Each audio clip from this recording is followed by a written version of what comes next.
Hello and welcome. मैं हूं ज्योति। आप देख रहे हैं चुनावी समर, जहां पर एक और ताज़ा अपडेट के साथ हम हाजिर हैं। ओवैसी ने बिहार में बड़ी जीत दर्ज कर भाजपा को ललकारा। बिहार विधानसभा चुनावों में ओवैसी ने पांच सीटों पर जीत हासिल कर भरी हुंकार, जिन्हें साफ साफ ये कहा है कि ये तो शुरुआत है, आगे आगे देखें होता है क्या। दरअसल बिहार में एआईएमआईएम को इतनी बड़ी जीत मिलेगी, इसका किसी को अनुमान नहीं था, किसी ने कल्पना नहीं की थी।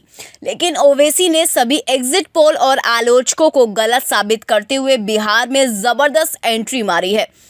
आपको बता दें कि इस जीत से उत्साहित ओवैसी ने ये कहा कि एआईएमआईएम को मिली सफलता इस ओर इशारा कर रही है कि जनता भाजपा के विकल्प का तलाश कर रही है। उन्होंने कहा कि हमारा हाल तो रजिया जैसी जो गुंडों में फंस गई है, क्योंकि एक कहता है कि हम एंटी नेशनल हैं तो एक कहता है हमारा वोट काट रहे हैं।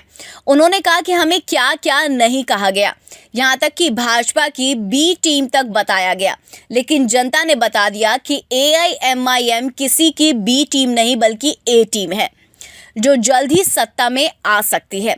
उन्होंने ये भी कहा कि अब उनकी पार्टी बंगाल में भी चुनाव लड़ेगी। वहीं महागठबंधन के आरोपों को जवाब देते हुए एआईएमआईएम के प्रमुख ओवैसी ने ये कहा कि अगर बिहार में उनकी वजह से महागठबंधन को नुकसान हुआ तो फिर मध्य प्रदेश, यूपी और कर्नाटक में क्यों हार हुई? वहां तो हमारी पार्टी चुनाव नहीं लड़ रही थी।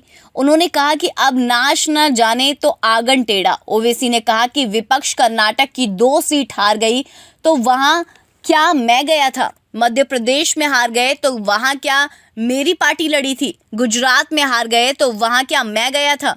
उन्होंने कहा कि कांग्रेस को एक गुरूर है कि तुम कैसे आ गए हमारे सामने, लेकिन यही तो लोकतंत्र की खूबसूरती है कि हमने उन लोगों के लिए आवाज बनने की कोशिश की जिन्हें दबाया जा रहा था।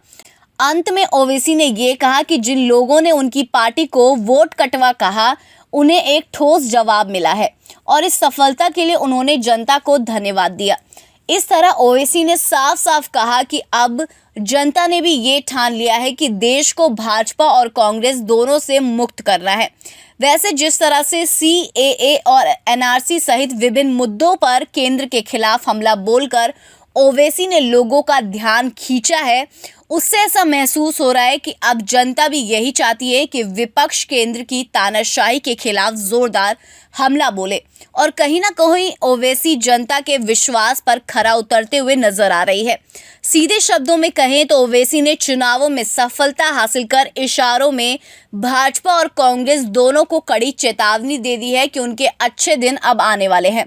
इस पर आपकी क्या राय है? आप प्लीज कमेंट सेक्शन में जरूर लिखें। Thank you so much. Keep watching today's for more news.